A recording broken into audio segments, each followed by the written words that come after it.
The time has come to talk trash. In today's video, I'm going to be sharing with you all of my skincare empties, stuff that I managed to finish up finally in the fall months. Things that I probably started earlier this year. It's not as though I started all of these things the day fall began and finished them as soon as it ended.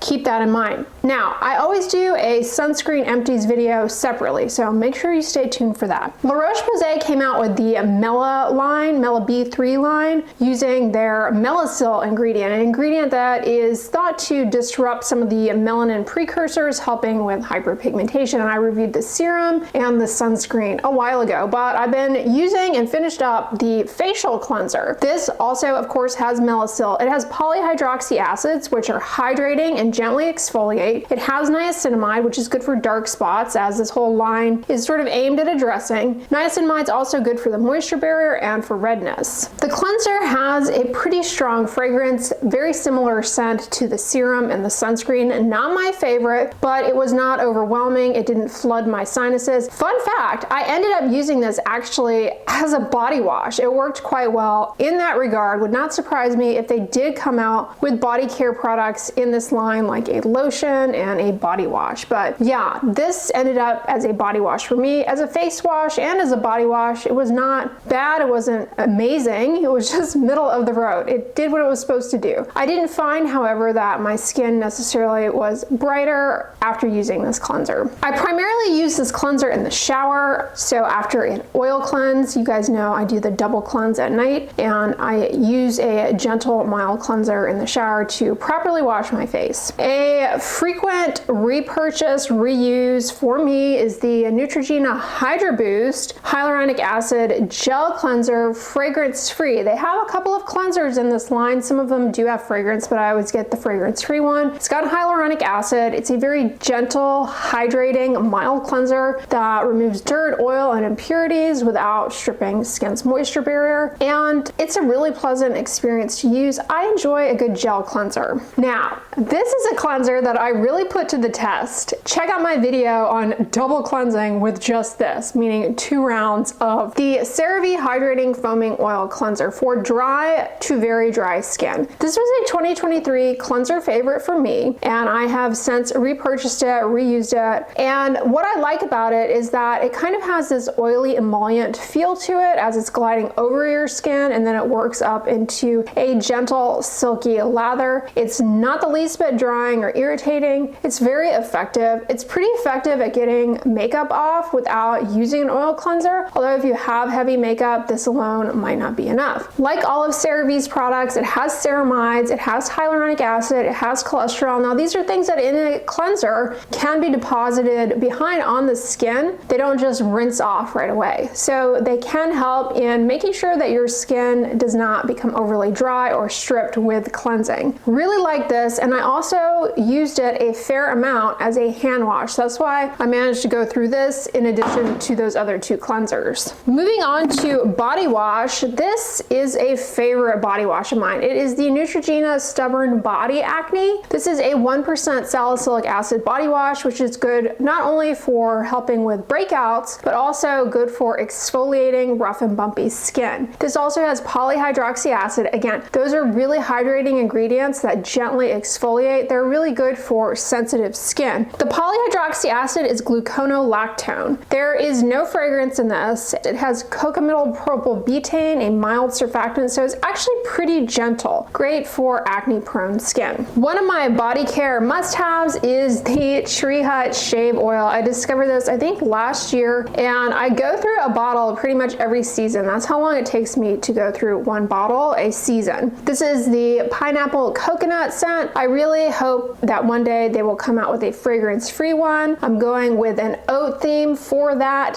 future project. Tree Hut, if you are watching, people would love to use this, but they are allergic to fragrance. There is a dearth of fragrance-free shave care products out there. You could bring this to the fragrance allergic. It is one of my all-time favorite products because of the way it performs. It stays on the skin really well when you are in the act of shaving in the shower. shower. It's not something that you put on and then it falls off on the floor immediately like shave foam often can. It doesn't make a mess. Just a little bit is all you need to create a thin protective film to cut down on nicks, shave irritation. It rinses off easily and it leaves the skin hydrated, soft, and smooth after shaving. Now, the scents on these shave oils are always amazing, but they're not really strong. They don't overwhelm you in the shower. They just kind of add to the experience of showering, make it a little more pleasant. But when you rinse these off, your skin is not really left scented, okay? So the fragrance rinses off in my experience. Although honestly, I don't spend a lot of time sniffing my legs, but it does rinse off. Cetaphil really outdid themselves with this product. It's their Gentle Exfoliating SA Lotion. Now this has salicylic acid. Again, really good ingredient if you're someone who has buildup of dry, rough skin texture, as well as, keratosis pilaris, those little bumps around the hair follicle. But this also has mandelic acid. That's an alpha hydroxy acid that, of all the alpha hydroxy acids, is, one of the more gentle, takes its time, larger in size, very hydrating, and it has, again, polyhydroxy acid. A theme here, a lot of products I've made my way through feature polyhydroxy acid. In this case, the polyhydroxy acid is, again, gluconolactone. Shea butter, dimethicone to reduce transepidermal water loss, niacinamide, panthenol. Those are B vitamins that are excellent for the moisture barrier. This works really well, not just on the body, but on the face. It's not sticky, it's not greasy, fragrance-free, hydrates, smooths. It's an underrated moisturizer that could be used on both face and body. Really good for dry, rough elbows, dry knees, buildup of dry, flaky skin. This really does a lot of heavy lifting of dry, dull, rough skin texture. Y'all know I am a Gold Bond fan, a heavy-duty Gold Bond patron. So I was excited to try out this new Tight and Firm they came out with this year. It is a fragrance-free body and face lotion. Y'all know I'm a huge fan of large volumes of moisturizer that can be used on both face and body. So this product has, like most Gold Bond products, I want to say, most Gold Bond products, including this one, have urea, which is really good at hydrating, softening, and smoothing the skin surface. It's an alternative to like salicylic acid, which I just talked about in the Cetaphil product, for someone who has a buildup of dry, rough skin like keratosis pilaris. It's a really hydrating ingredient naturally found in skin's outermost layer. No, it does not come from urine. Just like water that you drink does not come from urine, urea in your skincare is not from urine. Really enjoyed this quite a bit. With consistent use, I did find that not only was my skin moisturized, hydrated, reduction in tendency towards irritation, but also felt a little smoother, a little firmer, likely through improved hydration of skin's outermost layer. A Korean brand that I discovered, and so far I've liked everything, is APLB. This is their glutathione niacinamide lotion. I had to crack into it and I broke the top when I was trying to get the dregs out. Really like this. Super lightweight. It's got niacinamide and glutathione, antioxidants that are good for reducing oxidative stress that damages DNA, proteins, lipids in your skin, compromises barrier function, and it also has rice extract, which I'm finding a lot of Korean products I have loved over the years. That's a theme. Madecassic acid, asiatic acid, and asiaticicide. These are compounds that come from centella. They're anti-inflammatory and soothing. Saccharomyces ferment is packed with hydrating, anti-inflammatory, soothing compounds. Really enjoyed this. I went through it very quickly. Stay tuned for my sunscreen empties. I will give you my final opinions on the sunscreen in that line. Now, I did make my way through a actual facial moisturizer. This comes from the brand Minimalist. So far, I've liked pretty much everything I have tried from this brand, including the Cepacol moisturizer. This has oats in it, which are wonderful for hydrating, moisturizing, and aiding in the needs of the skin barrier. Squalane, an emollient that's lightweight, doesn't feel greasy on the skin, and has anti-inflammatory compounds and amino acids, part of skin's natural moisturizing factors. These ingredients help to hydrate the skin. Really like this fragrance-free, lightweight, non-greasy moisturizer for the face. It's good, it works well, it does what it's supposed to do, but it's not mind-blowing. I really didn't notice any kind of appreciable wow factor in terms of like glow, radiance with this, but it got the job done. I think if you have rosacea or eczema-prone skin, irritation-prone skin, skin. This is a great basic fragrance-free moisturizer. Now, Cetaphil came out with a vitamin C serum that I bought and reviewed for you guys earlier this year with 3-O-ethyl ascorbic acid. Now, that's a stable form of vitamin C that may help ward off oxidative stress, but if you're looking for a vitamin C that can improve wrinkles, collagen production, you're gonna want ascorbic acid, and you're gonna want a good brand, a reliable formula, because ascorbic acid formulation is key. But they went with 3-O-ethyl ascorbic acid. This also has niacinamide, which is good for dark spots. So if you're looking to improve hyperpigmentation, this definitely can help, but probably mostly through the niacinamide. Free of fragrance. I ended up really enjoying using this, but not something I would go out of my way to repurchase and consistently have in my routine, because while it didn't cause any problems for me, I found it was nice, lightweight, hydrating.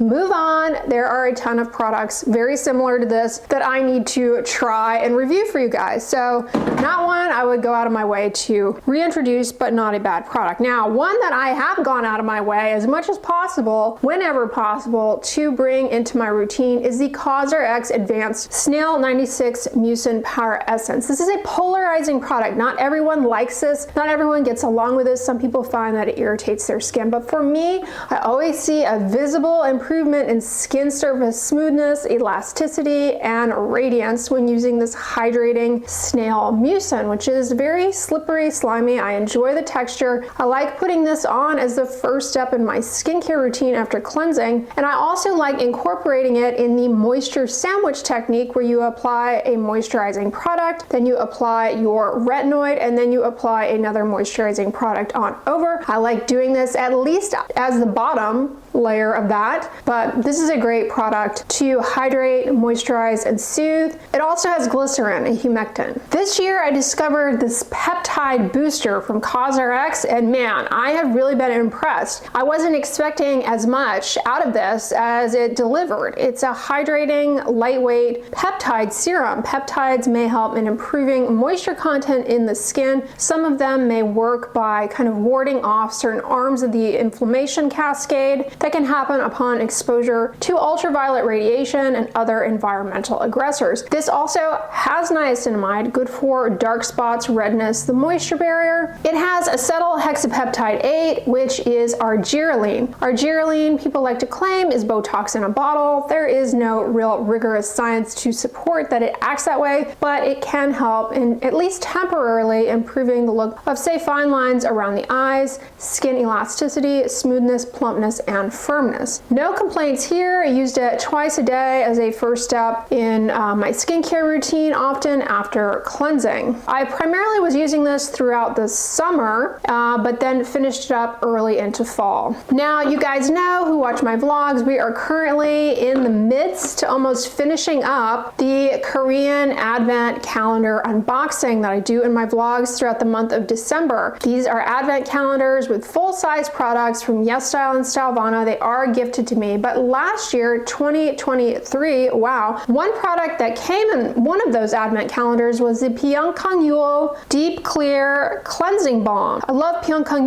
I don't really think there's much that I've tried that I have not enjoyed thoroughly from Pyongkang. It works really well, this particular cleansing balm. You get a lot of product in the jar. It does have a scent to it. It doesn't have fragrance. It's kind of a light, powdery, almost sophisticated scent. Not something that overwhelms the sinuses, doesn't cause me to have like runny eyes. Some strongly scented products aggravate that for me. Not at all with this. Not a whole lot to say about it. It does what it's supposed to do as a cleansing balm. A very nice experience, and I finished it up as the first step in my double cleansing routine throughout the fall months. All right, guys, that about wraps up every skincare product that I completed throughout the fall months. Now, on the end slate, I'm going to link my summer empties video so you can see what all I finished up in the prior season. But if you guys enjoyed this one, give it a thumbs up, share it with your friends, and as always, don't forget, sunscreen and subscribe. I'll talk to you guys tomorrow. Bye.